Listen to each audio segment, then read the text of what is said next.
Risma, saya mau bicara sama kamu. Ada apa ya? Saya mau bicara baik-baik. Kamu tahu kan, saya menghargai kerja keras semua karyawan di sini. Iya Pak, saya juga sangat menghargai kesempatan kerja yang Bapak berikan. Nah, itu dia yang saya harapkan dari setiap karyawan. Tapi hari ini, saya terpaksa bilang, saya kecewa dengan performa kamu. Hah? Kecewa Pak? Tapi kenapa? Saya sudah dengar beberapa komplain dari pelanggan, pesanan mereka salah diantar. Meja tidak cepat dibersihkan, bahkan ada pelanggan yang bilang, kamu kurang ramah tadi.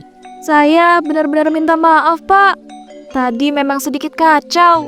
Ada banyak pesanan datang bersamaan. Dan saya... Risma, restoran ini bisa sibuk. Itu memang bagian dari pelajaran kita. Tapi justru di saat sibuk itulah profesionalisme kita diuji. Saya mengerti Pak. Saya tidak bermaksud mengecewakan. Tapi tadi saya juga bantu di dapur sebentar. Karena ada kekurangan staf. Jadi semuanya berantakan deh. Oke, saya hargai kamu mencoba membantu. Tapi tetap saja pekerjaan utama kamu adalah yang paling dikedepankan. Memastikan pelanggan puas. Kalau di dapur butuh bantuan, seharusnya kamu komunikasi dengan saya atau supervisor. Iya Pak, saya salah di situ. Kedepannya saya akan lebih fokus dan tanggung jawab. Bagus, itu yang ingin saya dengar. Tapi satu hal lagi, Risma. Kenapa pelanggan bilang kamu terlihat seperti malas senyum hari ini? Aduh Pak, saya tadi memang agak capek. Jujur saja, mungkin itu yang membuat saya jadi kurang ramah ke pelanggan. Capek itu wajar. Ya Risma ya, tapi kamu harus tetap ramah dan jangan sampai membuat pelanggan tidak nyaman makan di restoran kita. Saya benar-benar minta maaf Pak. Saya janji, hal ini tidak akan terulang lagi. Oke, saya kasih kesempatan untuk kamu untuk membuktikan. Saya percaya kamu bisa lebih baik. Terima kasih Pak. Saya tidak akan mengecewakan Bapak lagi kok. Bagus. Tapi satu lagi, kalau kamu merasa kewalahan atau ada masalah, jangan diam saja. Bicarakan ke saya atau staf yang lainnya. Siap Pak. Saya akan lebih banyak komunikasi dengan para staf dan juga Bapak. Baik, kalau begitu ayo kembali bekerja. Dan ingat kamu ya, harus ramah dengan para pelanggan. Jangan sampai masalah kamu itu bawa ke dalam pekerjaan kamu. Kalau begitu saya permisi.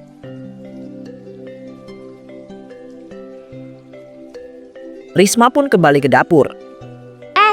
Kamu tadi kenapa dipanggil sama bos? Apa kamu dapat gaji tambahan, Riz? Mulai. Nggak usah ngada-ngada deh, Gin. Aku tuh tadi dipanggil karena ada beberapa yang komplain tentang pelayananku. Katanya kurang baik dan ramah. Terus aku ditegur deh sama bos. Oh alah toh, kasian banget sih. Padahal kan tadi tuh yang salah pelanggannya, bukan kamu. Enggak juga kok, Gin. Aku juga salah tadi, karena seharusnya aku bisa lebih sabar dan ramah dalam melayani pelanggan. Soalnya aku kebawa emosi, abis berantem sama suamiku. Ya ampun Riz, kamu berantem lagi toh sama suamimu itu. Kali ini masalahnya apa lagi coba? Ya nggak jauh-jauh deh dari masalah yang kemarin Gin. Dibilang suamiku tuh nggak mau kerja dan malah asik jadi pengangguran di rumah. Mending ya kalau dia tuh mau bantuin beresin rumah atau masak gitu. Itu enggak Gin, semuanya aku yang ngerjain. Giliran ditegur dianya malah marah-marah. Ya kan aku ikut emosi dong. Aduh Riz, suami kamu ini gak bener deh. Kan aku udah bilang sama kamu, mending kamu cerai aja daripada makan hati terus kan tiap hari. Mana semua yang ngerjain kamu, mulai dari cari uang sampai ngurus rumah. Kasian deh aku sama kamu. Aku juga sih pernah terlintas gitu Gin. Tapi aku takut nanti ada penyesalan di akhir. Dan aku juga masih sayang sama suamiku. Jujur sih, aku juga udah mulai capek banget ngejalani ini semua. Tapi anehnya aku masih pengen terus bertahan. Udahlah, capek ngomong sama kamu. Mau aku kasih saran sesering apapun itu, gak bakal mempan deh sama kamu. Kayaknya kamu ini udah dipelet sama suami kamu itu. Ya enggak lah, mana ada aku dipelet. Orang aku tulus kok. Makanya aku masih mau bertahan sampai sekarang. Itu bukan tulus Riz namanya, tapi bodoh. Udahlah yuk kerja lagi. Jam istirahat udah habis nih. Hah? Udah habis aja jam istirahatnya. Padahal kan aku belum makan loh dari pagi. Kamu sih ngajakin ngobrol terus. Karena aku nggak bisa makan jadinya. Hehehe, ya maaf. Aku penasaran soalnya. Malam harinya Risma pun pulang kerja. Assalamualaikum. Astagfirullah. Rumah kok kayak kapal pecah gini, Thomas? Tadi juga aku sempet nyapu dikit kok. Nyapu? Dikit? Mas, kamu loh di rumah 24 jam. Dan yang kamu lakuin cuma nyapu dikit dan selebihnya main game terus. Ya ampun, jangan emosi gitu dong sayang. Santai aja, aku tuh juga paling pusing. Pusing? Pusing kenapa kamu tuh? Pusing karena kebanyakan main game? Gitu? Bukannya nyari kerja malah main game terus. Ya elah, mulai deh. Kamu tuh ngerti gak sih kalau aku itu lagi stres? Cari kerja itu gak segampang apa yang kamu bilang loh, Riz. Tiap hari aku itu coba loh kirim lamaran ke sana dan kemari, tapi ya belum rezeki. Oh, jadi bentuk usaha yang kamu maksud itu main game dari pagi sampai sore. Rumah berantakan gak ada makanan dan kamu bilang lagi stres. Aku harus kerja seharian. Pulang-pulang ngurus rumah juga lagi. Kamu tuh enak, Riz. Udah punya pekerjaan tetap lah aku. Aku tuh lagi coba bangkit. Jangan cuma ngomel-ngomel terus dong. Kasih aku itu waktu. Kasih waktu? Ya ampun mas. Aku loh udah kasih kamu waktu berbulan-bulan. Tapi apa coba hasilnya? Rumah tetap kayak gini. Kamu tetap di situ-situ aja, gak dapat kerja. Bukannya bantu, malah jadi beban tambahan buat aku. Beban? Serius kamu bilang aku itu beban? Iya mas, aku bilang kamu itu beban. Apa kamu gak sadar selama ini? Ya udah sih, lagian aku kan juga suami kamu juga. Jadi ya kamu ada kewajiban dong buat nafkahin aku. Udah gak sehat otak kamu ya mas. Yang seharusnya nafkahin itu kan kamu, bukan aku. Oh, sama aja. Udah deh, gak usah ngajakin berantem terus. Aku minta uang dong. Uang? Buat apa lagi Thomas? Aku mau beli stick game baru. Yang lama udah rusak. Gak nyaman dipakai. Astagfirullah mas. Kamu pikir aku nih ATM berjalan apa? Aku loh kerja banting tulang buat bayar tagihan, beli kebutuhan rumah. Kamu minta uang buat beli stick game? Ya ampun, gak usah lebay gitu dong. Cuma stick game doang. Cuma stick game kata kamu? Aku loh pulang kerja capek, rumah kayak gini, gak ada makanan. Kamu malah minta stick game? Kamu tuh mikir gak sih? Ya kan aku juga butuh hiburan, Riz. Masa aku diem aja stres tanpa hiburan? Hiburan? Aku juga mau hiburan mas. Tapi aku gak bisa. Karena aku harus mikir buat hidup kita. Kamu tuh kapan sih sadarnya? Heran aku.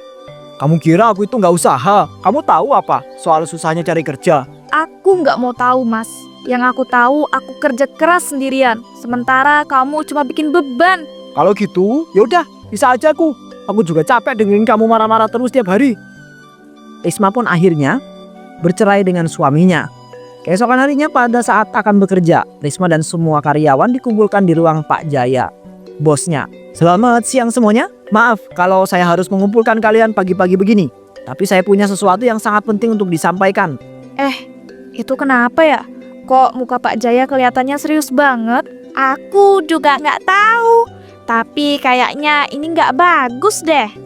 Teman-teman, saya tahu kalian sudah bekerja keras di sini dan saya sangat menghargai semua usaha kalian. Tapi saya harus memberitahu bahwa restoran ini akan segera tutup.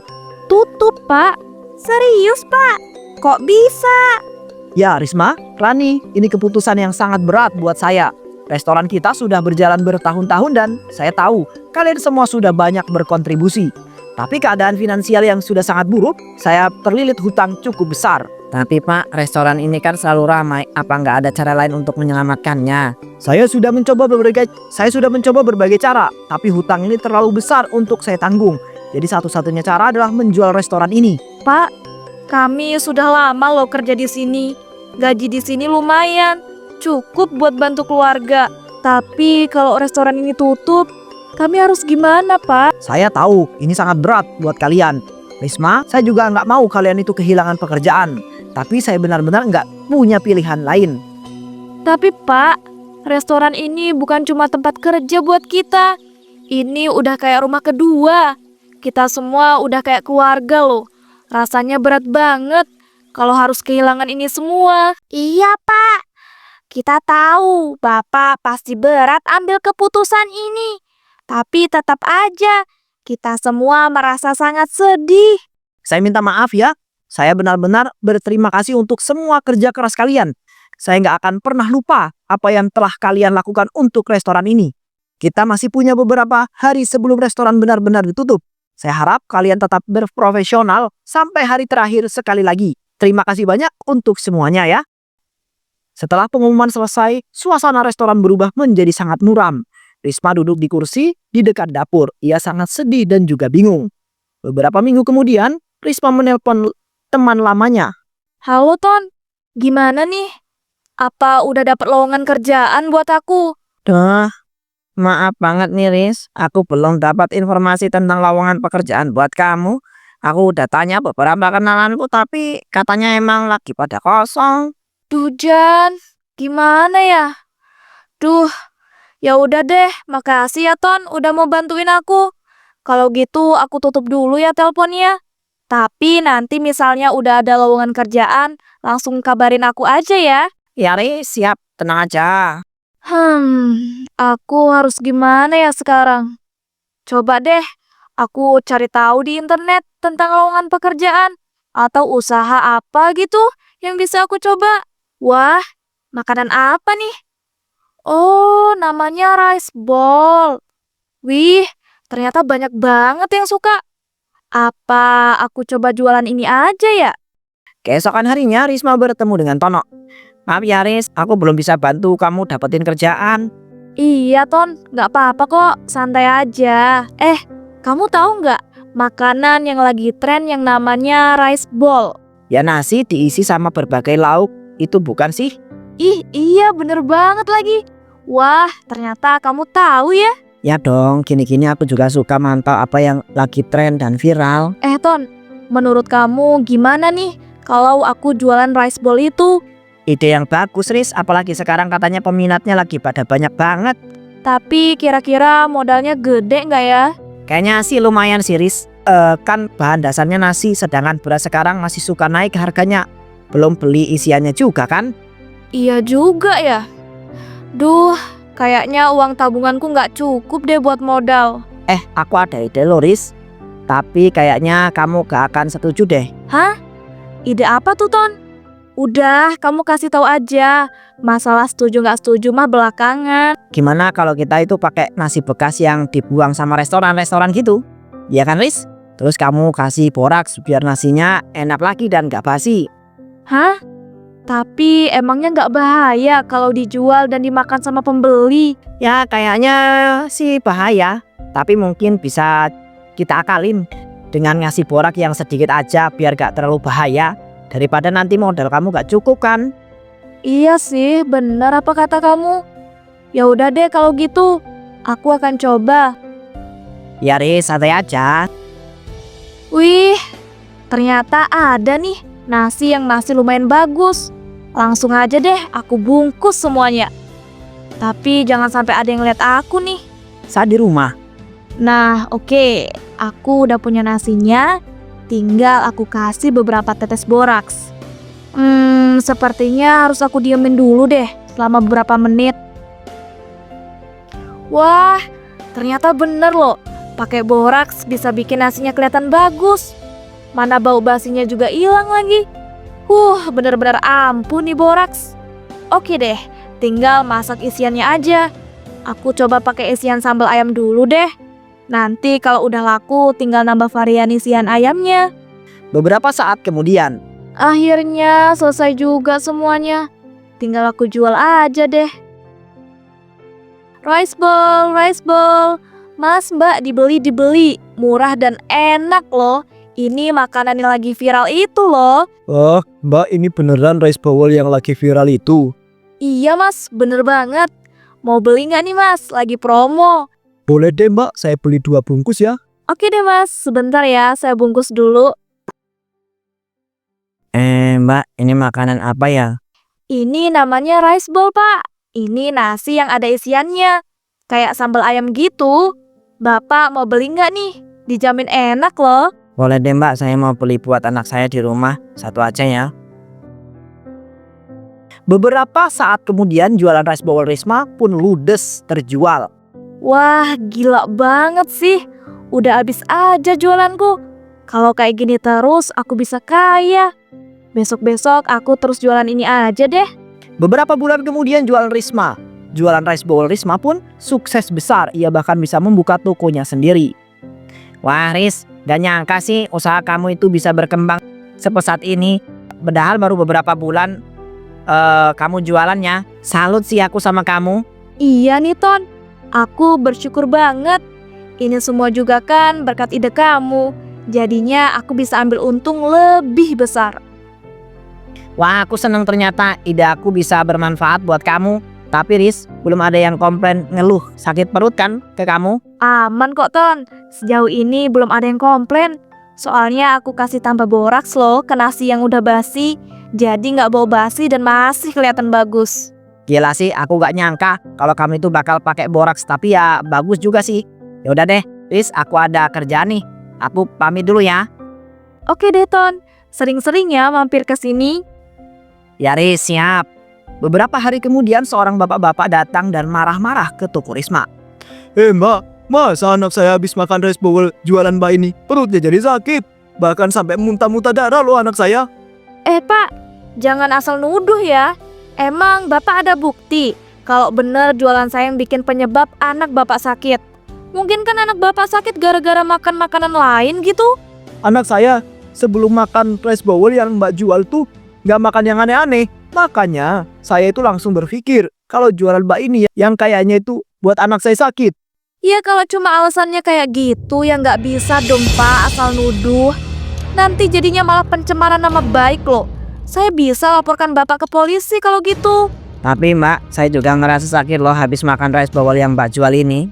Ya mbak, saya juga. Kalau emang jualan mbaknya itu nggak berbahaya, kenapa hampir semua pembeli merasakan sakit yang sama? Jangan asal ngomong ya. Rice bowl saya tuh nggak berbahaya. Saya buatnya aja pakai bahan-bahan berkualitas. Kalau begitu buktikan dong mbak. Jangan asal ngomong. Kalau rice bowl yang mbak jual ini kami bawa ke pemeriksa makanan, mbak berani nggak? Ya beranilah. Tapi menurut saya itu nggak perlu. Karena rice bowl saya ini nggak berbahaya. Udah, mending kalian semua pergi dari sini. Saya udah mau tutup. Halah mbak, ya nggak berani kan? Nggak berarti benar kalau jualan mbak ini berbahaya. Ayo semuanya, tangkap Mbak Risma. Kalian apa-apaan sih? Ih, lepasin saya.